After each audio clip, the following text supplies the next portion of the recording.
Don't you just love being around naturally nice people? Don't you? Many of you are naturally nice. For you, nice comes easy. Must be nice. I'm often considered nice, but unlike many of you, I have to work at it. The true mark of a naturally nice person? When dealing with difficult people or stressful situations, they stand firm in the nice zone. Me, I am out of there so fast. But at least I have an excuse. I was born with this problem. You see, there's me, my sister, our mother, her mother. None of us are naturally nice. A genetic flaw on the female side. My poor husband. Madam Toastmaster, fellow Toastmasters, my friend Pete Winemiller. Now, he was naturally nice. And I'll never forget when he drove us both home during the great Seattle blizzard of 1990. Many who tried gave up and abandoned their cars on the freeways.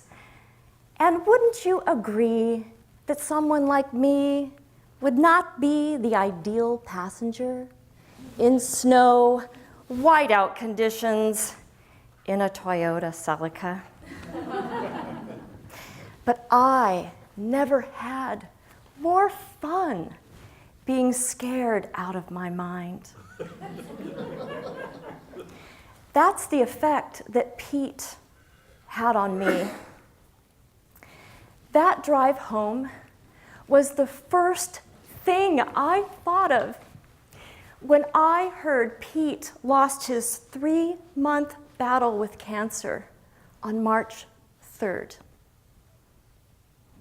Price Leo Winemiller was born on February 18th, 1957. I met Pete in 1990 when he married my roommate, Cindy. I lost a roommate, but gained a friend. Would you like to see Pete's self-portrait? Would you? Yes?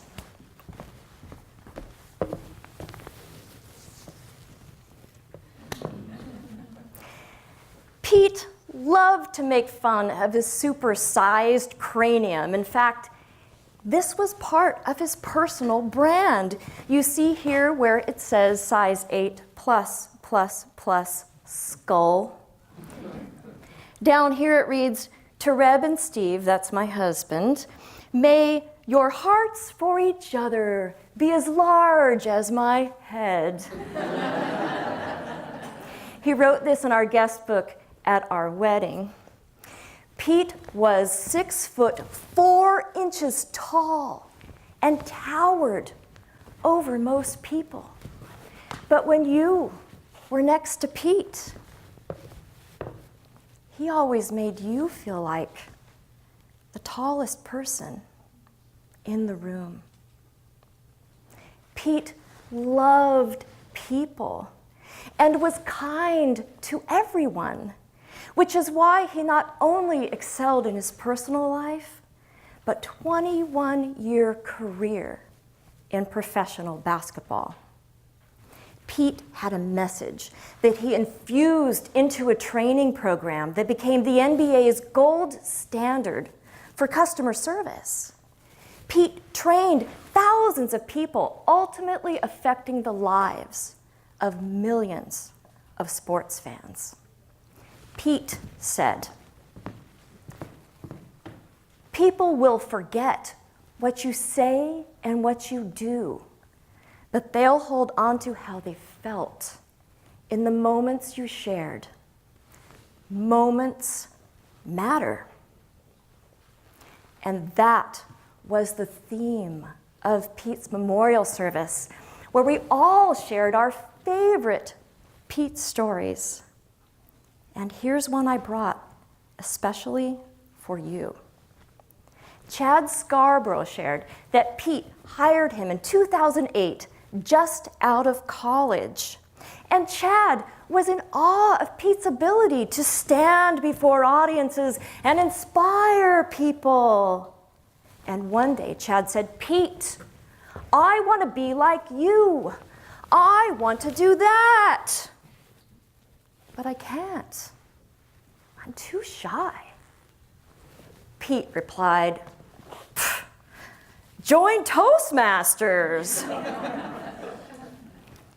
Pete was a Toastmaster. In fact, if any of you worked for Pete, you'd be required to join Toastmasters. But you already are Toastmasters, so you're good to go. Today, Chad is head of training and client services at CenturyLink Field in Seattle. He is living his dream and inspiring others thanks to the influence of Pete and Toastmasters. Moments matter. You know, I am still crying over Pete's death. And truly, I did not know him all that well. Much of what I've shared with you here today, I learned after Pete died. And yet, my own grandmother, when she died, not one tear. And I loved her. She was good, just not always very nice. And when I think about Pete's legacy, truly I do want to be more like him. But I have heard myself say, "You're not nice enough to ever be like Pete." Well, that's not a very nice thing to say. Do you ever talk to yourselves that way? At least I'm trying. Ask my husband, he'll vouch for me. Now, Pete would never say, "Be like me." But he would say, "Be nice." Life is short. Moments matter. I repeat, moments matter. Fellow Toastmasters.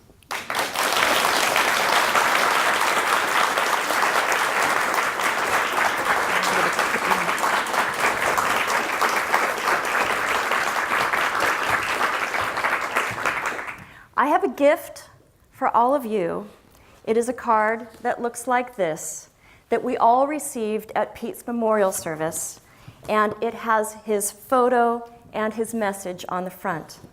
On the back where it says, "This moment mattered to me," it is blank. And here's what I will encourage you and challenge you to do.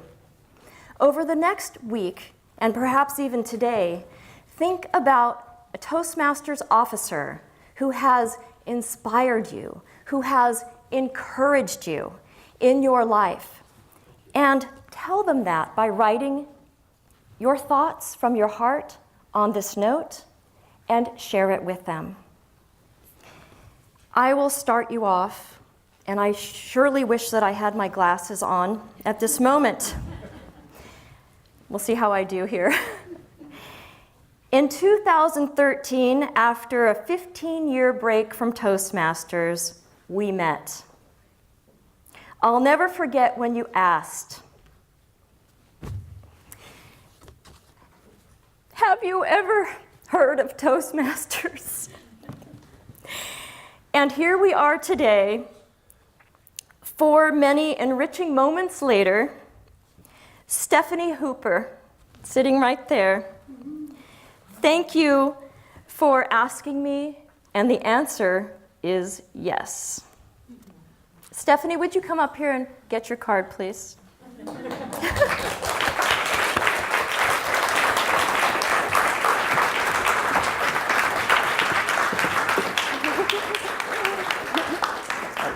Thank you.